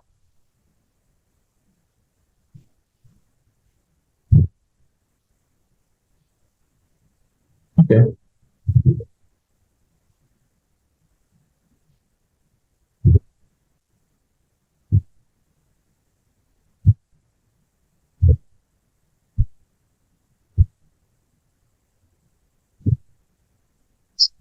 okay. The mass of a substance is constant, whereas its weight may vary from one place to another due to change in gravity. ഇപ്പം മാസ് എന്ന് പറയുന്നത് സബ്സ്റ്റൻസിന്റെ മാസ് എന്ന് പറയുന്നത് എന്താണ്? കോൺസ്റ്റന്റ് ആണ്. ആ സബ്സ്റ്റൻസിൽ എത്ര എമൗണ്ട് ഓഫ് മാറ്റർ ഉണ്ടോ അത് തന്നെയായിരിക്കും അതിന്റെ മാസ് എന്ന് പറയുന്നത്. പക്ഷെ വെയിറ്റ് എന്ന് പറയുന്നത് അങ്ങനെയല്ല, ഓരോ സ്ഥലത്തെയും G വാല്യൂ മാറുന്ന ചെയ്യും. നമുക്കറിയാം എർത്തിൽ തന്നെ ഇക്വേറ്ററിലും പോൾസിലും ഒക്കെ ഓരോ സ്ഥലത്തും ഓരോ വാല്യൂ ഓഫ് G ആണുള്ളത്. അപ്പൊ അതനുസരിച്ച് ആൾക്കാരുടെ വെയിറ്റും മാറിക്കൊണ്ടിരിക്കും. The mass of a substance can be determined accurately in the laboratory by using an analytical balance. Mass of substance അളക്കാൻ വേണ്ടി ഉപയോഗിക്കുന്ന എന്താണ് ഡിവൈസ് ആണ് അനാലിറ്റിക്കൽ ബാലൻസ് ആണ്. അപ്പൊ ഇതാണ് അതിന്റെ പടം. Okay. The SI unit of mass is given table 1 is kilogram. അപ്പം മാസിന്റെ SI യൂണിറ്റ് പറയുന്നത് കിലോഗ്രാം ആണ്. However, its fraction named as gram is used in laboratories due to smaller amount of chemicals. നമ്മൾ ലാബിലൊക്കെ നമ്മൾ കിലോഗ്രാം അല്ല ഉപയോഗിക്കുന്ന gram ആണ്. അത്രയും ചെറിയ ക്വാണ്ടിറ്റീസിലുള്ള സാധനങ്ങൾ വെച്ചാണ് നമ്മൾ എക്സ്പെരിമെന്റ്സ് ചെയ്യുന്നത്. ഓക്കെ, അടുത്ത volume. Volume is the amount of space occupied by a substance. ഒരു സബ്സ്റ്റൻസ് എത്ര വോളിയം ഒക്യുപ്പൈ എന്താണ് സ്പേസിൽ എത്ര വോളിയം ഒക്യുപ്പൈ ചെയ്യുന്നുണ്ടോ, എത്ര സ്പേസ് ഒക്യുപ്പൈ ചെയ്യുന്നുണ്ടോ അതാണ് അതിന്റെ വോളിയം എന്ന് പറയുന്നത്. It has the units of length cube. എന്താണ് അപ്പം യൂണിറ്റ്സ് ഓഫ് ലെങ്ത് എന്താണ് റേസ് ടു 3 ആണ്. അപ്പൊ അതിന്റെ SI യൂണിറ്റ് നോക്കുമ്പോൾ എന്തായിരിക്കും മീറ്റർ ക്യൂബ്. ലെങ്ത്തിന്റെ SI യൂണിറ്റ് എന്ന് പറയുന്നത് മീറ്റർ ആണ്. അപ്പൊ മീറ്റർ ക്യൂബ് ആയിരിക്കും അതിന്റെ SI യൂണിറ്റ് എന്ന് പറയുന്നത്. So in SI system, volume has the units of meter cube. But again, in chemistry laboratory, smaller volumes are ലാബിൽ നമുക്ക് മീറ്റർ ക്യൂബിലുള്ള വോളിയംസ് ഒന്നും ഉപയോഗിക്കാൻ പറ്റും. മീറ്റർ ക്യൂബ് എന്ന് പറയുമ്പോൾ ഏകദേശം 1000 ലിറ്റർ വരുന്നുണ്ട്. ഈ മീറ്റർ ക്യൂബ് എന്ന് പറയുന്നത് 1000 ലിറ്റർ ആണ്. ഓരോ ലിറ്റർ എന്ന് പറയുന്നത് എന്താണ് 1000 ml ആണ്.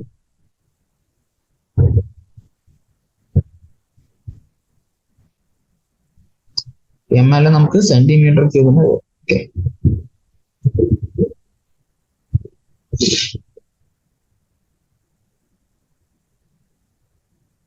ഹെൻസ് വോളിയം ഈസ് ലാബിലുള്ള നമുക്ക് എടുക്കുന്ന വാല്യൂസ് എന്ന് പറയുന്നത് എന്താണ് കൂടുതൽ നമ്മൾ സെന്റിമീറ്റർ ക്യൂബിലോ DM ക്യൂബിലോ ഒക്കെ ആയിരിക്കും എടുക്കുന്നത്. Common unit litre which is not an SI unit use for measurement of volume. ഇപ്പം ലിറ്റർ എന്ന് പറയുന്ന യൂണിറ്റ് നമ്മൾ SI യൂണിറ്റിലുള്ള എല്ലാം നമുക്ക് വോളിയം അളക്കാൻ ഉപയോഗിക്കുന്ന യൂണിറ്റ് ആണ്. ഒരു ലിറ്റർ എന്ന് പറയുന്നത് 1000 ml ആണ്. ഇത് 1000 സെന്റിമീറ്റർ ക്യൂബ്. ഒരു 1000 സെന്റിമീറ്റർ ക്യൂബ് ആണ് ഒരു DM.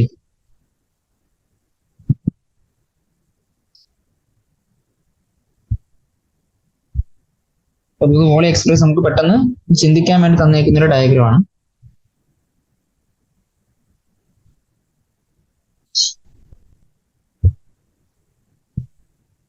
അപ്പൊ നമുക്ക് ഇതിനകത്തുള്ള ഓരോ ക്യൂബിന്റെയും ഡയമെൻഷൻ എന്ന് പറയുന്നത് 1 × 1 ആണ്. 1 സെന്റിമീറ്റർ × 1 സെന്റിമീറ്റർ ആണ്.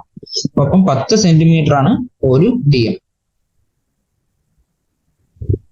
അതിനകത്തുള്ള ഓരോ ക്യൂബിന്റെയും വോളിയം എന്തായിരിക്കും? അതാണ് ഒരു സെന്റിമീറ്റർ ക്യൂബ് 1 mm. അപ്പൊ നമുക്ക് ഓരോ സൈഡിലും 10 × 10 ഉണ്ട്. അപ്പൊ ഇത് മൊത്തത്തില് 1000 ക്യൂബ് ഉണ്ട്. അപ്പൊ 1000 സെന്റിമീറ്റർ ക്യൂബ് ഉണ്ട്. ഇത് 1000 സെന്റിമീറ്റർ ക്യൂബാണ് 1000 ml. അതാണ് ഒരു DM ക്യൂബ്. അത് തന്നെയാണ് ഒരു ലിറ്റർ എന്ന് പറയുന്നത്. ഓക്കെ,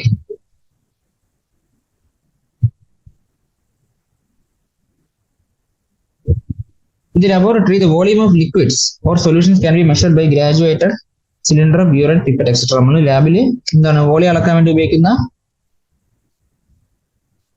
apparatus ആണ് ഇതൊക്കെ. സിലിണ്ടർ, burette, pipette ഒക്കെ. Volumetric flask is used to prepare a non-volume of a solution. അപ്പോൾ volumetric flask ആണ് ഒരു സൊല്യൂഷൻ പ്രിപ്പയർ ചെയ്യണം. ഇത്ര വോളിയം ഉള്ള ഒരു സൊല്യൂഷൻ പ്രിപ്പയർ ചെയ്യണമെന്നുണ്ടെങ്കിൽ അത് പ്രിപ്പയർ ചെയ്യാൻ വേണ്ടി നമ്മൾ ഉപയോഗിക്കുന്ന apparatus ആണ് എന്ത് വോളിമെട്രിക് ഫ്ലാസ്ക് എന്ന് പറയുന്നത്. അതിനെല്ലാം ഡയഗ്രം തന്നിട്ടുണ്ട്. Burette, pipette, graduated cylinder, volumetric flask. അത് നമുക്ക് പറയാനുള്ളത് ഡെൻസിറ്റി ആണ്. അപ്പൊ എന്താണ് ഡെൻസിറ്റി? ഡെൻസിറ്റിയുടെ ഇക്വേഷൻ എന്ന് പറയുന്നത് മാസ് ബൈ വോളിയം ആണ്. അപ്പൊ പറഞ്ഞ രണ്ട് ക്വാണ്ടിറ്റീസ്, മാസും വോളിയം. വോളിയം എന്ന് പറയുന്നത് ഡിറൈവ്ഡ് ക്വാണ്ടിറ്റി ആണ്. അത് വെച്ച് ഡിറൈവ് ചെയ്യുന്ന വേറെ ക്വാണ്ടിറ്റിയാണ് ഡെൻസിറ്റി. ഇപ്പൊ മാസ് ബൈ വോളിയം ആണ് ഡെൻസിറ്റി. എന്താണ് ഡെൻസിറ്റി? യൂണിറ്റ് വോളിയത്തിൽ എത്ര മാസ് ഉണ്ട് അതാണ് density. Density amount of mass per unit volume. So SI unit of density can be obtained as ഡെൻസിറ്റിയുടെ SI യൂണിറ്റ് എങ്ങനെ കിട്ടുക? SI unit of mass by SI unit of volume. SI unit of mass ആണ് kilogram ആണ്. വോളിയത്തിന്റെ SI unit എന്ന് പറയുന്നത് metre cube ആണ്. അപ്പം ഡെൻസിറ്റിയുടെ SI യൂണിറ്റ് എന്താവും? Kilogram per metre cube. This unit is quite large അല്ലേ? ഈ കിലോഗ്രാം പെർ മീറ്റർ ക്യൂബ് എന്ന് പറയുന്നത് വലിയൊരു യൂണിറ്റ് ആണ്. ഒരു മീറ്റർ ക്യൂബിൽ എത്ര കേജ് ഉണ്ടെന്നുള്ളതാണ്. മീറ്റർ ക്യൂബ് എന്ന് പറയുന്നത് നമുക്കറിയാം 1000 ലിറ്റർ ഒക്കെ വരുന്ന വോളിയം ഉണ്ട്. അത്രയും വലുതായതുകൊണ്ട് നമ്മൾ ചെറിയ യൂണിറ്റ് ആണ് ലാബിൽ ഉപയോഗിക്കുക. എന്താണ്? Gram per centimetre cube. Density of A substance tells us about how closely its particles are packed. അല്ലേ? ഡെൻസിറ്റി എന്ന് പറഞ്ഞാൽ എത്ര അടുത്തടുത്താണ് അതിന്റെ പാർട്ടിക്കിൾസ് ഇരിക്കുന്നത് നമ്മൾ മെഷർ ചെയ്യാൻ വേണ്ട ഒരു ക്വാണ്ടിറ്റിയാണ്. ഡെൻസിറ്റി കൂടുതൽ വെച്ചാൽ അത്രയും അടുത്തടുത്തായിരിക്കും അതിന്റെ പാർട്ടിക്കിൾസ് പാക്ക് ചെയ്തിരിക്കുന്നത്. ഓക്കെ, അടുത്ത ടെമ്പറേച്ചർ അളക്കാൻ വേണ്ടി നമ്മൾ 3 സ്കെയിൽസ് ഉപയോഗിക്കാറുണ്ട്. Celsius scale, Fahrenheit scale, kelvin scale.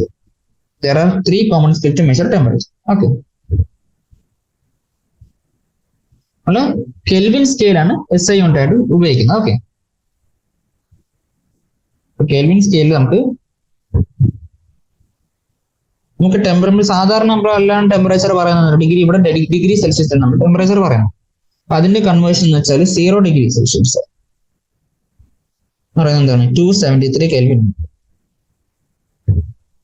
100 degree Celsius എന്ന് പറയുമ്പോൾ 373 73.15 ഉണ്ട്.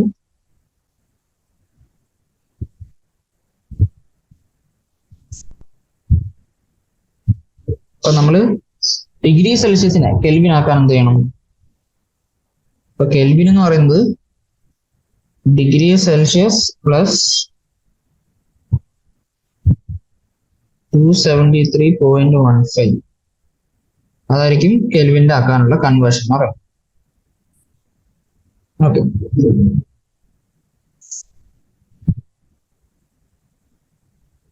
സെൽഷ്യസ് സ്കെയിലാണെങ്കിൽ നമ്മൾ ടെമ്പറേച്ചർ അളക്കുന്നത് 0 to 100 ആണ്. ഓക്കെ, കാരണം 0 എന്ന് പറയുന്നത് ഫ്രീസിംഗ് പോയിന്റും 100 എന്ന് പറയുന്നത് ബോയിലിംഗ് പോയിന്റും ആണ്. Fahrenheit scale represented between 32 and 212. ഇപ്പൊ ഫാരൻഹൈറ്റ് സ്കെയിൽ ഉള്ളത് 32 തൊട്ട് 212 വരെയാണ്.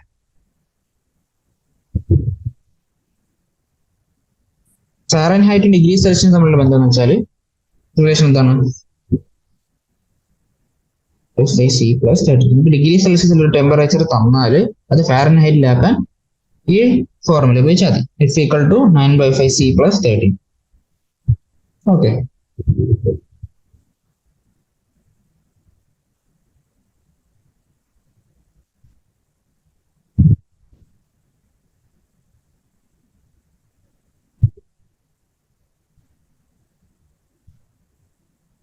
it is interesting to note that the temperature below 0 degrees Celsius are possible in Celsius scale, but in Kelvin scale, negative temperature is not possible. ഇപ്പൊ എന്താണ് പറയുന്നത്? നമ്മുടെ Celsius സ്കെയിലിൽ 0ക്ക് താഴെയുള്ള ടെമ്പറേച്ചേഴ്സ് നമുക്ക് അളക്കാൻ പറ്റും, പക്ഷെ കെൽവിൻ സ്കെയിലിൽ അതിനുള്ള സ്കോപ്പില്ല. ഇപ്പൊ നമ്മൾ 3 സ്കെയിൽസ് നോക്കാം.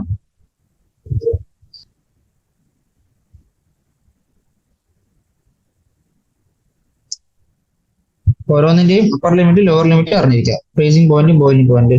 കെൽവിൻ സ്കെയിലാണെങ്കിൽ 273.15 373 ആണ്. സെൽഷ്യസ് സ്കെയിലിൽ 0യും 100ഉം ആണ്. ഫാരൻഹൈറ്റ് സ്കെയിലിൽ 32ഉം 212 ആണ്. ഓക്കെ,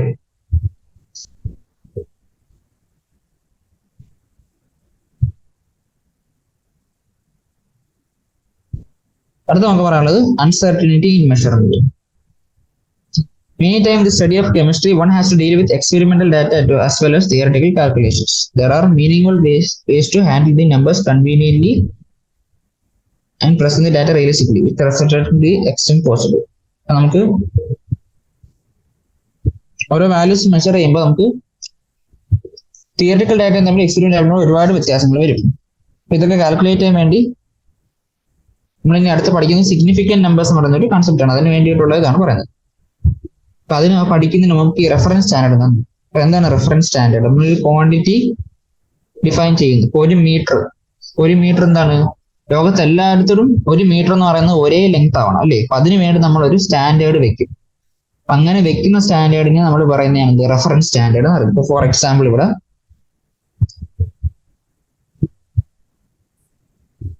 അതാണ് ഇവിടെ പറഞ്ഞത്. After defining a unit of measurement such as the kilogram or the metre, scientist agree to on reference. ഓരോ യൂണിറ്റ് ഓഫ് മെഷർമെന്റേയും ഡിഫൈൻ ചെയ്തിട്ട് അതിനൊരു റെഫറൻസ് സ്റ്റാൻഡേർഡ് വെക്കുന്നത് സയൻസ് അഗ്രി ചെയ്യും. എന്തിനാണ്? എല്ലാ മെഷറിംഗ് ഡിവൈസിനെ നമ്മൾ അത് വെച്ച് കാലിബ്രേറ്റ് ചെയ്യാം. ഇപ്പൊ ഒരു kg മാസ് ഉള്ള ഒരു സാധനത്തിന് ഏതൊരു ഡിവൈസിൽ വെച്ചാലും 1 kg തന്നെ കിട്ടണം. ഇപ്പൊ മെഷറിംഗ് ഡിവൈസ് എല്ലാം അതിനെ ബേസ് ചെയ്തായിരിക്കും നമ്മൾ കാലിബ്രേറ്റ് ചെയ്യുന്നത്. ഇപ്പൊ റിലയബിൾ മെഷർമെന്റ് കിട്ടിയിട്ട് എല്ലാ ഡിവൈസും എന്താണ് മീറ്റർ, സ്റ്റിക്ക്, അനാലിറ്റിക്കൽ ബാലൻസ് എല്ലാം ഈ മെഷറിംഗ് ഡിവൈസ് എന്താണ് ഈ ഒരു സ്റ്റാൻഡേർഡ് വെച്ചാണ് നമ്മൾ കാലിബ്രേറ്റ് ചെയ്യുന്നത്. ഓക്കെ, അപ്പൊ ഫോർ എക്സാമ്പിൾ നമ്മുടെ മാസ് സ്റ്റാൻഡേർഡ്, മാസിന്റെ റെഫറൻസ് സ്റ്റാൻഡേർഡ് ആയിട്ട് വെച്ചിരിക്കുന്നത് എന്താണ്? പ്ലാറ്റിനം ഇറീഡിയം സിലിണ്ടർ ആണ്. അത് എവിടെയാണ് സ്റ്റോർ ചെയ്തിരിക്കുന്നത്? It is stored in air tight jar at international bureau of weights and measures. ഫ്രാൻസില് അവിടെ ഒരു എന്താണ് ഒരു എയർ ടൈറ്റ് കണ്ടെയ്നറിൽ പ്ലാറ്റിനം ഇറീഡിയം സിലിണ്ടർ 1 kg ഭാരമുള്ള പ്ലാറ്റിനം ഇറീഡിയം സിലിണ്ടർ അവിടെ വെച്ചിട്ടുണ്ട്. അതാണ് നമ്മൾ 1 kg ആയിട്ട് നമ്മൾ ഡിഫൈൻ ചെയ്യുന്നത്, അല്ലെങ്കിൽ റെഫറൻസ് സ്റ്റാൻഡേർഡ് ആയിട്ട് വെച്ചിരിക്കുന്നത്. ഇപ്പൊ എന്തുകൊണ്ടാണ് പ്ലാറ്റിനം ഇറീഡിയം ഉപയോഗിച്ചത്? കാരണം പ്ലാറ്റിനം ഇറീഡിയം എന്ന് പറയുന്നത് highly resistant to chemical attack ആണ്. ഇപ്പൊ കെമിക്കൽ അറ്റാക്ക് ഉണ്ടായാൽ എന്താണ്? കൊറോഷൻ ഇതൊക്കെ സംഭവിച്ച് വെയിറ്റ് മാറാൻ സാധ്യതയുണ്ട്. അപ്പൊ ഇത് പ്ലാറ്റിനം ഇറേഡിയം എന്ന് പറയുന്നത് ഹൈലി റെസിസ്റ്റന്റ് കെമിക്കൽ അറ്റാക്ക് ആണ്. മാത്രമല്ല ഇതിന്റെ മാസ് ഒരുപാട് നാളത്തേക്ക് ചേഞ്ച് ചെയ്യത്തേ ഇല്ല. അതുകൊണ്ടാണ് നമ്മൾ പ്ലാറ്റിനം. ഇപ്പൊ അതാണ് റെഫറൻസ് സ്റ്റാൻഡേർഡ് കൊണ്ട് ഉദ്ദേശിക്കുന്നത്. ഓരോ ക്വാണ്ടിറ്റിയും ഡിഫൈൻ ചെയ്യാൻ വേണ്ടി നമ്മൾ റെഫറൻസ് സ്റ്റാൻഡേർഡ് വെക്കും. എന്തിന്? അത് ആ ക്വാണ്ടിറ്റി മെഷർ ചെയ്യാൻ വേണ്ടി ഒരു ഡിവൈസ് ഉണ്ടാക്കും, അത് കാലിബ്രേറ്റ് ചെയ്യാൻ വേണ്ടിയുള്ള ഒരു റെഫറൻസ് സ്റ്റാൻഡേർഡ്. ഓക്കെ, എന്താണ് അടുത്ത പഠിക്കാനുള്ള സയന്റിഫിക് നൊട്ടേഷൻ? എന്താണ് scientific notation? As chemistry is A study of atoms and molecules which have extremely low masses and are present in extremely large numbers. നമുക്ക് കെമിസ്ട്രിയിൽ എന്താണ് ആറ്റംസിനും മോളിക്യൂൾസിനെ കുറിച്ച് പറയുമ്പോൾ നമുക്കറിയാം ആറ്റംസിന്റെ സൈസ് എന്നൊക്കെ പറയുന്നത് അത്രയും ചെറിയ ക്വാണ്ടിറ്റീസ് ആണ്. മാത്രമല്ല ഒരു സബ്സ്റ്റൻസ് നമ്മൾ എടുത്താൽ അതിനകത്ത് അത്രയും നമ്പർ ഓഫ് ആറ്റംസും മോളിക്യൂൾസും പ്രസന്റ് ആണ്. അപ്പൊ അത് അത്രയും വലിയ നമ്പേഴ്സ്, അപ്പൊ അത്രയും ചെറിയ നമ്പേഴ്സും അത്രയും വലിയ നമ്പേഴ്സും നമുക്ക് ഡീൽ ചെയ്യാനായിട്ട് കെമിസ്ട്രിയിൽ.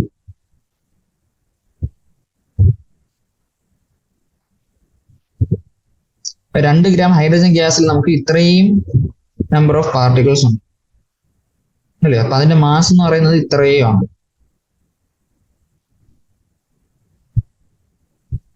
ഒരു ഹൈഡ്രജൻ ആറ്റത്തിന്റെ മാസ് എന്ന് പറയുന്നത്.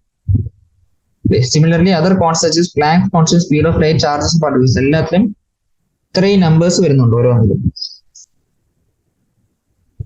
അപ്പൊ ഇങ്ങനെ ഇത്രയും വലിയ നമ്പേഴ്സ് നമുക്ക് ഓരോ പ്രോബ്ലത്തിന് വേണ്ടി എഴുതുക എന്ന് പറയുന്നത് നടക്കുന്ന കാര്യങ്ങളല്ല. അപ്പൊ അതെല്ലാം നമുക്കൊന്ന് എത്ര ഡിജിറ്റ്സ് വരെ നമുക്ക് എടുക്കണം എന്നൊക്കെ തീരുമാനിക്കുന്നതിന് നമുക്ക് കുറച്ച് റൂൾസ് ഉണ്ട്. അതൊക്കെയാണ് നമ്മൾ ഇനി പഠിക്കാൻ പോകുന്നത്. ആ പ്രോബ്ലം സോൾവ് ചെയ്യാൻ വേണ്ടി നമ്മൾ കൊണ്ടുവന്ന സാധനമാണ് സയന്റിഫിക് നൊട്ടേഷൻ. അപ്പൊ ഏതൊരു വാല്യൂവിനെ അതിന്റെ എക്സ്പോണൻഷ്യൽ നൊട്ടേഷൻ വെച്ച് നമ്മൾ കാണിക്കുന്നു. ഫോർ എക്സാമ്പിൾ n × 10⁻⁻⁴ എന്നുള്ളത്. അപ്പൊ ഫോർ എക്സാമ്പിൾ പറയുകയാണെങ്കിൽ ഇവിടെ ഒരു എക്സാമ്പിൾ തന്നിട്ടുണ്ട്. 232.508 നമുക്ക് 2.32508 × 10⁻² എന്ന് എഴുതാം സയന്റിഫിക് നൊട്ടേഷൻ. അതേപോലെ ഈ 0.0016 നമുക്ക് 1.6 ഇൻറ്റു എത്ര ഡെസിമൽ മാറ്റി ഇവിടെ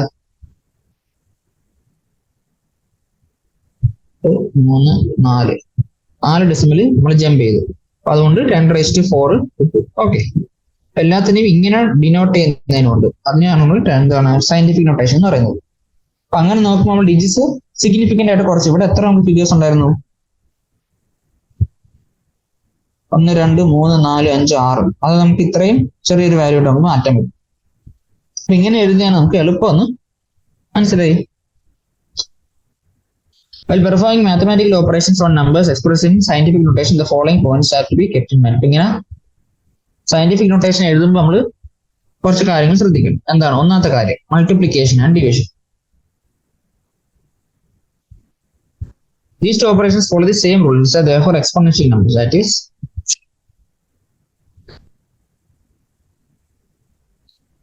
മൾട്ടിപ്ലിക്കേഷൻ ഡിവിഷൻ ആണെങ്കിൽ എന്താണ് നമ്മളിപ്പം രണ്ട് ഇതേപോലെ സയന്റിഫിക് നൊട്ടേഷൻ എടുത്തു.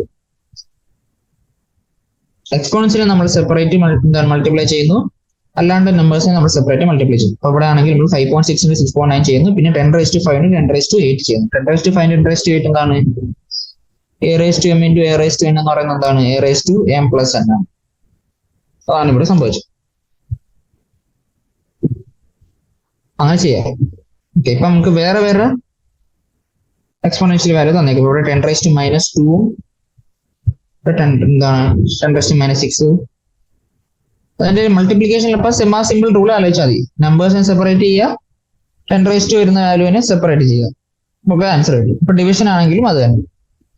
ഡിവിഷൻ ആണെങ്കിൽ എന്താ നമുക്ക് 10⁻² വരുന്ന time a⁻m divide by a⁻n എന്തായിരിക്കും? a⁻m - n ആണ്. അതും അവിടെ ഉപയോഗിക്കാം. ഇനി അഡീഷനും സബ്ട്രാക്ഷനും വരുമ്പോൾ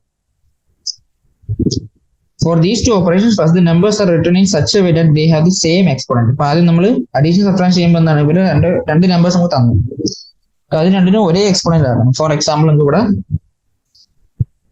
6.65 10⁻⁴ 8.95 10⁻3.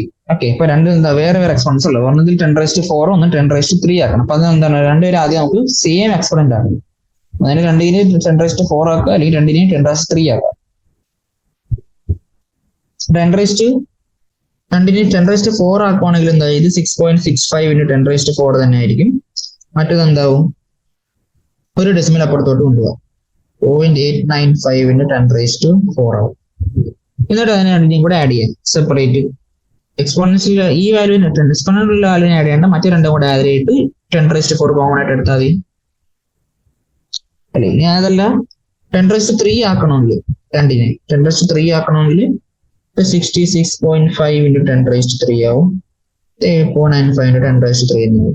അപ്പൊ ഈ രണ്ടും കൂടെ ആഡ് ചെയ്യുമ്പോൾ എന്താ, ഇത് രണ്ടും കൂടെ ആഡ് ചെയ്യുമ്പോൾ നമുക്ക് 10⁻³ ഒന്ന് കോമൺ ആയിട്ട് എടുത്താൽ 66.5 plus 8.95 വരും. അങ്ങനെ വേണമെങ്കിൽ നമുക്ക് ചെയ്യാം. അഡീഷന്റെ റൂൾ അതാണ്. സബ്ട്രാക്ഷനിൽ നമുക്ക് സെയിം തന്നെ ഉപയോഗിക്കാം.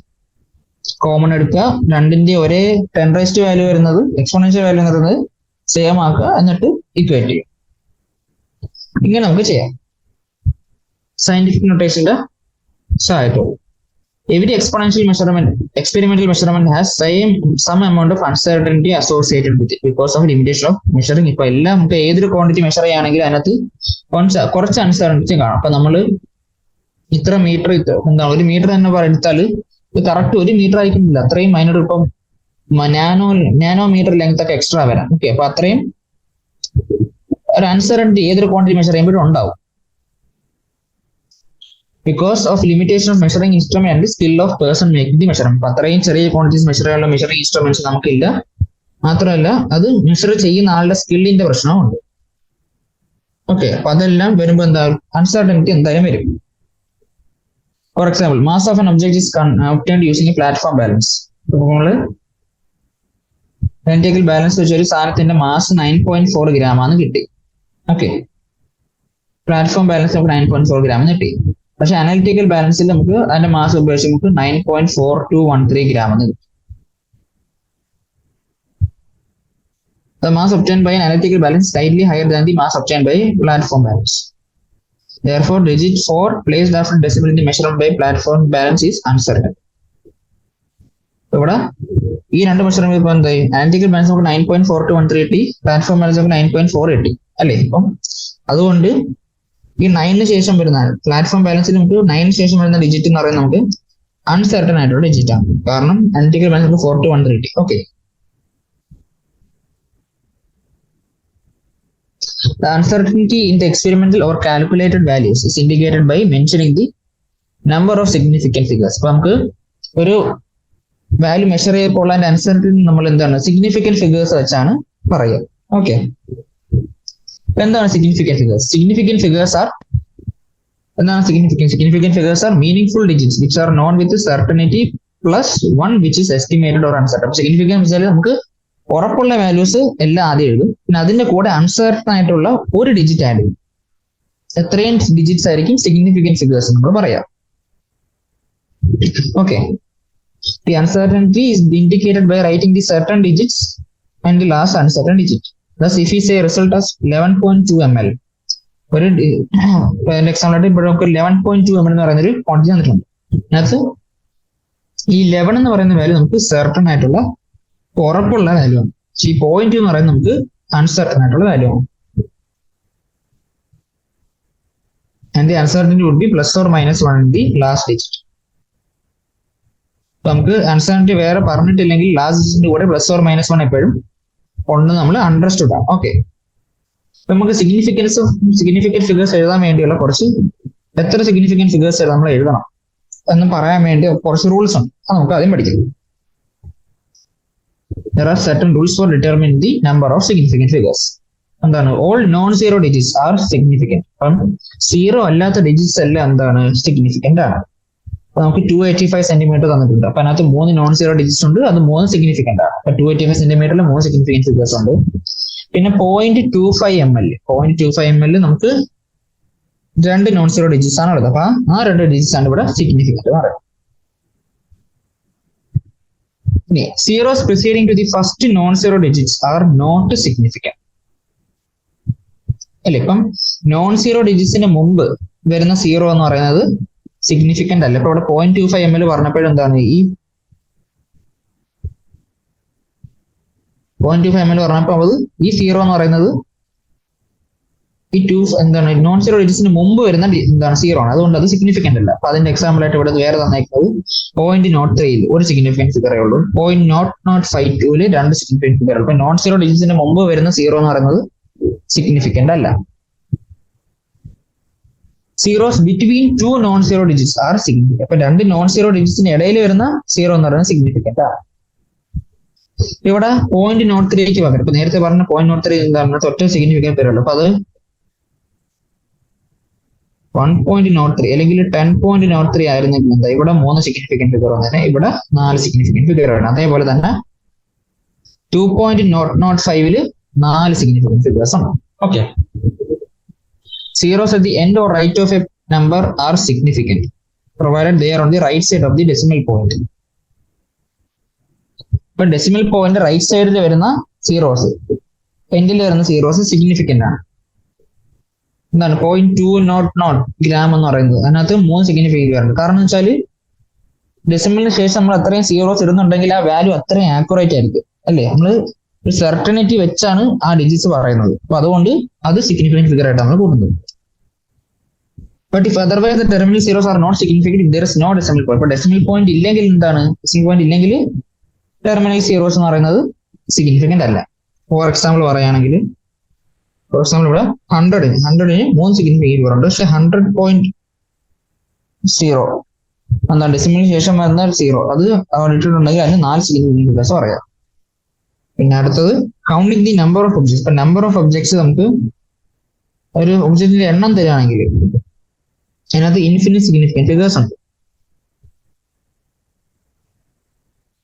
ഫോർ എക്സാമ്പിൾ നമുക്ക് 2 ബോൾ അല്ലെങ്കിൽ അവിടെ 20x, ഇതിന് ഇൻഫിനിറ്റ് നമ്പർ ഓഫ് ഇപ്പൊ ഒരു സാധനത്തിന്റെ എണ്ണം ഒക്കെ പറയുകയാണെങ്കിൽ എന്താ, അത് infinite number of significant figures ഉണ്ട്. കാരണം ഇപ്പൊ നമുക്ക് 2 ബോൾ എന്ന് പറയുന്നത് 2ന് ശേഷം എത്ര വേണമെങ്കിലും 0 ഇട്ടിട്ട് പോകും. കാരണം അത്രയും ആക്യുറേറ്റ് ആയിട്ടുള്ള ഒരു കാര്യമാണ് 2 എന്ന് പറയുന്നത് അല്ലേ. അപ്പം എത്ര വേണമെങ്കിൽ 0 ഇടാന്നുകൊണ്ട് അങ്ങനെ നമ്പർ ഓഫ് ഒബ്ജക്ട്സ് ഒക്കെ നമ്മൾ തരുവാണെങ്കിൽ അതിന് infinite number of significant figures ഉണ്ടെന്ന് അണ്ടർസ്റ്റാൻഡ്. ഓക്കെ, തൽക്കാലം നമുക്ക് ഇന്നിവിടെ കൊണ്ട് നിർത്താം. ബാക്കി അടുത്ത ക്ലാസ്സിൽ പറയാം. Thank you.